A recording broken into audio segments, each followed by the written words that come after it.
રાજકોટમાં રાષ્ટ્રીય બજરંગ દળનો વીર હિન્દુ વિજેતા હિન્દુ ટ્રેનિંગ કેમ્પ શરૂ થયો છે। આવા ભારતમાં 30 રાજ્યોમાં આ કેમ્પની શરૂઆત 1989 સરખેજ અમદાવાદમાં મિલિટરી ટ્રેનિંગ કેમ્પના સ્વરૂપમાં થયું હતું અને એ ટ્રેનિંગ આખા દેશમાં વિસ્તારિત કરી એ ટ્રેનિંગના સંદર્ભમાં રાજકોટ આવવાનું થયું। આપણે જાણીએ છીએ કે પરમ દિવસે ગુજરાતમાં કેટલાક આતંકવાદીઓ પકડાયા છે। આ આતંકવાદીઓ લંકાથી ભારતમાં આવી ગયા, પકડાયા 3-4, નથી પકડાયા આતંકવાદીઓ દેશમાં કેટલા હશે? એનો અર્થ કે આ દેશ ધીરે ધીરે અફઘાનિસ્તાન બની રહ્યો છે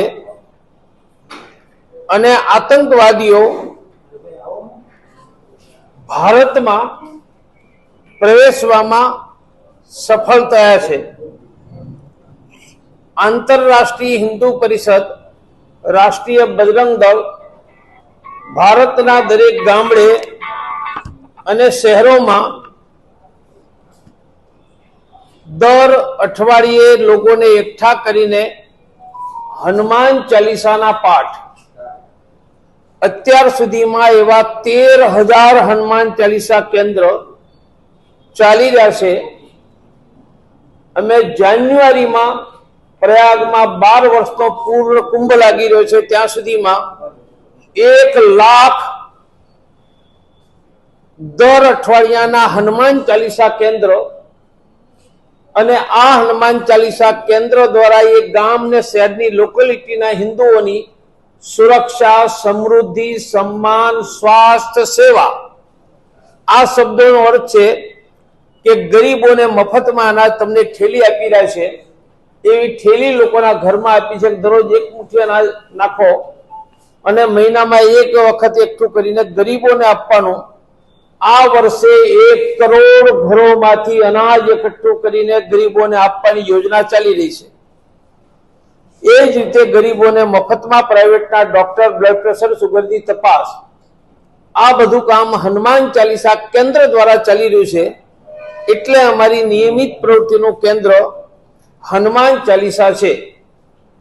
અયોધ્યામાં રામ મંદિર બની ગયું,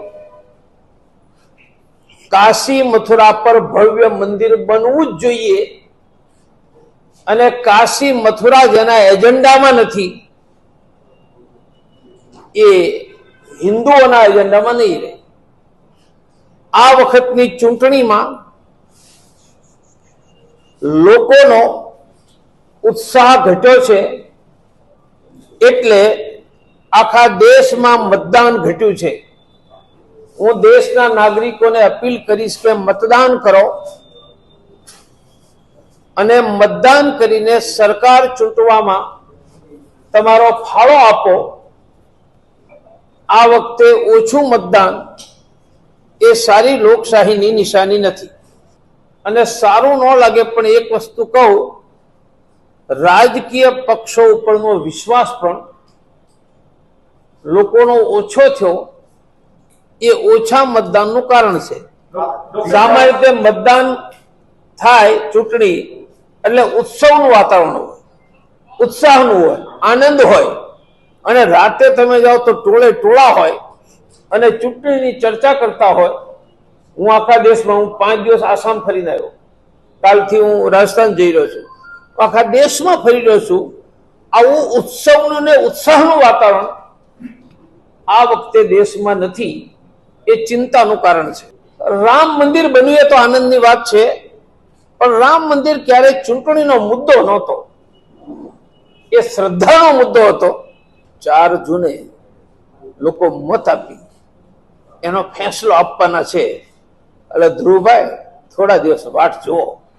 પહેલી વસ્તુ, આતંકવાદીને પકડવા માટે પોલીસને અભિનંદન, ગુજરાત સરકારને અભિનંદન। પરંતુ આતંકવાદી આવી ગયા ત્યારે પકડાયા ને. મારું કહેવું છે આવે છે જ કઈ રીતે? દેશની સરહદો ની તો આપણે રક્ષા કરીએ છીએ અને આતંકવાદી કઈ પેરાશૂટમાં તો ઉતરતા નથી. સરહદમાંથી વિમાનથી કોઈને કોઈ રસ્તે આવે છે, ભારતમાં ઘૂસે છે કેમ? આની ચિંતા આપણે બધાએ કરવી પડશે. મેં કહ્યું કે ચૂંટણી આવે એટલે મેળાનું વાતાવરણ, ઉત્સાહનું વાતાવરણ, રાતે ટોળે ટોળા હોય અને મતદાનમાં દેખાય. આ વખતે આ દેખાતું નથી, એટલે લોકોનો ચૂંટણી માટેનો ઉત્સાહ ઘટ્યો છે, મતદાન ઘટ્યું છે.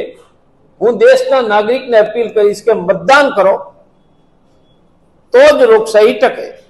સાંજ સમાચાર ફેસબુક પેજને લાઇક કરો, વિડીયો શેર કરો અને વધુ વિગતવાર સમાચાર માટે sanssamachar.net વિઝિટ કરો.